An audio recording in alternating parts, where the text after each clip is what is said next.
विष्णु को हो सकता है आजीवन कारावास। विष्णु राज मालती चौहान की जीवन लीला समाप्त करने के लिए विष्णु राज पर बड़ा आरोप लगाया गया है।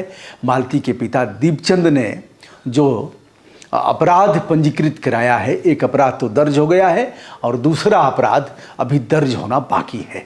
जो धाराएं अभी तक लगाई गई हैं भारतीय दंड संहिता की, उनका यदि विवेचन किया जाए तो इस मामले में विष्णु राज को कम से कम 7 वर्ष से लेकर के आजीवन कारावास तक की सजा हो सकती है। विष्णु की जमानत सेशन कोर्ट से होना संभव नहीं है। आप इस बात से अवगत हैं कि विष्णु जेल गया है और जेल गया है मालती के जीवन लीला समाप्त करने का वह मूल रूप से आरोपी है। पुलिस ने उसे मौके से ही अरेस्ट किया। अरेस्ट करने के बाद पूछताछ किया, कई जगह घुमाया फिराया, उस घटना स्थल पर भी ले गया। अन्य कुछ स्थानों पर ले जाने के बाद पुलिस ने मेडिकल परीक्षण कराया कि कहीं कोर्ट में यह जाकर के यह न कहें कि हमें मारा पीटा गया है और हमें बहुत चोट लगी है। इसलिए पुलिस मेडिकल परीक्षण कराती है। मेडिकल परीक्षण कराने के उपरांत वह विष्णु को जेल भेज देती है और वह फिलहाल जेल में ही है। अब इस मामले में पुलिस विष्णु को रिमांड पर ले सकती है। 5 दिन का रिमांड पर ले, 10 दिन के रिमांड पर ले और उससे फिर और भी पूछताछ करेगी। शीघ्र ही पुलिस आवेदन करेगी कोर्ट में कि विष्णु राज को रिमांड पर दिया जाए। आज के वीडियो में हम बताने जा रहे हैं कि जो धाराएं लगी हैं वह किस प्रकार की हैं और उस पर विष्णु को किस तरह की सजा होगी।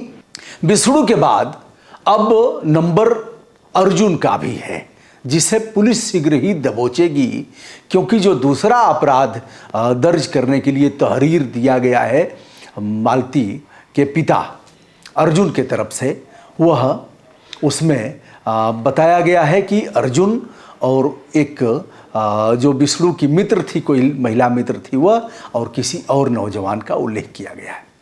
दीपचंद ने पुलिस को तहरीर दिया है जिसकी जांच की जा रही है। यदि दबाव बनाया गया और यह मामला अगर उच्च अधिकारियों तक जाता है तो मजबूरी हो जाएगी पुलिस की कि दूसरी तहरीर को भी वह प्रथम सूचना रिपोर्ट के रूप में दर्ज कर अन्वेषण करेगी। अर्जुन और जो विष्णु राज की महिला मित्र है तथा एक तीसरा युवक जो इसमें प्रकाश में लाया गया है, इन तीनों को अरेस्ट करके कार्रवाई पुलिस कर सकती है। इन्हें भी जेल भेज सकती है सह अभियुक्त बना करके, या फिर जैसा भी हो। मालती का अंतिम वीडियो विष्णु राज के गले का फांस बनता जा रहा है। मैंने पहले भी वीडियो में बताया है और आज भी बता रहा हूँ। मालती ने अपने अंतिम वीडियो में जिस प्रकार कहा था कि मैं अपने घर जा रही हूँ, हमारा पति हमें मारे या काटे, हमें वहीं रहना है। वह घर हमने अपने पैसे से बनवाया है, जहाँ रहने का हमारा अधिकार भी है। यह अंश विष्णु के गले में फंदा लटकाएगा। पुलिस उसके गिरेबान तक पहुँचेगी, उसे बचाया नहीं जा सकता, क्योंकि अंतिम बयान यदि कोई भी व्यक्ति, ऐसा मैं किसी को करने की सलाह नहीं देता हूँ, एक मामले का मैं उल्लेख कर रहा हूँ। अमिताभ ठाकुर भारतीय पुलिस सेवा के अफसर रहे हैं, कई जनपदों में पुलिस अधीक्षक और अंत में आईजी थे वह, तो उन्हें जबरन सेवानिवृत्ति दे दी गई। अतुल राय के मामले में, अतुल राय जो घोसी से सांसद हैं, उनके मामले में एक लड़की ने अतुल राय पर आरोप लगाया था यौन शोषण का। एक लड़का उसका साथ दे रहा था और दोनों लड़ते लड़ते उनके ऊपर भी पुलिस ने मुकदमा लाद दिया था, अतुल राय के ऊपर भी मुकदमा था। अंत में सर्वोच्च न्यायालय के सामने वह जाते हैं और अपनी जीवन लीला समाप्त कर लेते हैं। दोनों हॉस्पिटल में बारी बारी अलग अलग तिथियों में उनकी मृत्यु हो जाती है। लड़की और लड़के ने दोनों ने यह कहा था कि अमिताभ ठाकुर ने जो वीडियो किया है उससे हमको हर्ट हुआ है। इस मामले में पुलिस अमिताभ ठाकुर को पकड़ती है और ले जाती है, अपराध पंजीकृत होता है उनके खिलाफ। अंतिम वीडियो और अंतिम बयान वह काफ़ी है, किसी गवाह की ज़रूरत नहीं होती है इसमें। और 6 महीने जेल में रह करके अमिताभ ठाकुर जमानत पर छूट करके आए हैं। अभी केस तो आगे चलेगा, उसमें क्या होगा। यह संदर्भ उसी प्रकार का है। मालती वीडियो करती है जिसमें नाम लेती है कि हमारा पति विष्णु हमें मारे या काटे। और हम अपने घर में जा रहे हैं। इसका मतलब उसे इस बात की आशंका है कि हमारे साथ कुछ ऐसा होगा, मारे या काटे, यह दोनों बात कह रही है। तो इसमें विष्णु बचने वाले नहीं हैं, इसमें वह जाएंगे। बहुत से दोस्त हमारे मालती को भी जिम्मेदार ठहरा रहे हैं कि मालती स्वयं इस तरह का आचरण की है और वह इसके लिए जिम्मेदार है। विष्णु के साथ वह ठीक से रह रही थी, फिर अर्जुन के साथ क्यों गई, अर्जुन के साथ गई तो वहीं क्यों नहीं रही। 10 दिन में ही उसका अर्जुन का मन भर गया कि इसका मन भर गया, और फिर आती है विष्णु के घर। ऐसे यानी विष्णु का साथ देने वाले भी बहुलता में देखे जा रहे हैं, यदि कमेंट का संज्ञान लिया जाए।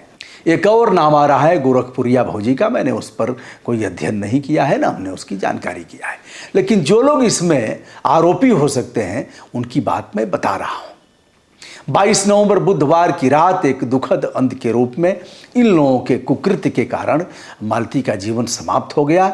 सामान्य दर्शकों का कहना है कि शादी हो गई थी तो उसको रहना चाहिए था, और शादी ऐसे नहीं होती है, गुड्डा गुड्डी का खेल नहीं है कि जब चाहा तब शादी किया और कुट्टी कर लिया। कुट्टी इस उंगली से होती है और दोस्ती इस उंगली से होती है।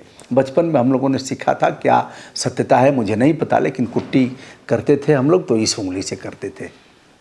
अब कुट्टी माने छुट्टी छुट्टा, संबंध विच्छेद, दोस्ती का उपसंहार, यानी दोस्ती खत्म हो गई, यही कर दी गई। तो इस तरह का बयान तमाम दर्शकों द्वारा किया जा रहा है। अब हम बताते हैं आपको कि भारतीय दंड संहिता की धारा 304B क्या है। 304 है और 304B क्या है, जिसमें विष्णु को हो सकता है आजीवन कारावास। भारतीय दंड संहिता की धारा 304B तब लगती है जब किसी विवाहित महिला के विवाह के 7 वर्ष पूरे नहीं हुए हों। 7 वर्ष के अंदर, अगर शादी के 7 वर्ष के भीतर उसकी मृत्यु होती है, कैसे मृत्यु होती है, शारीरिक चोट लगने से, जलने से इत्यादि से।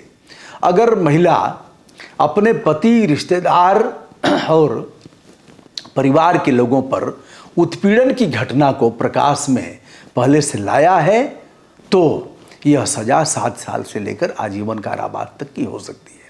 यह एक गैर जमानती अपराध है, इसे दहेज मृत्यु भी कहते हैं।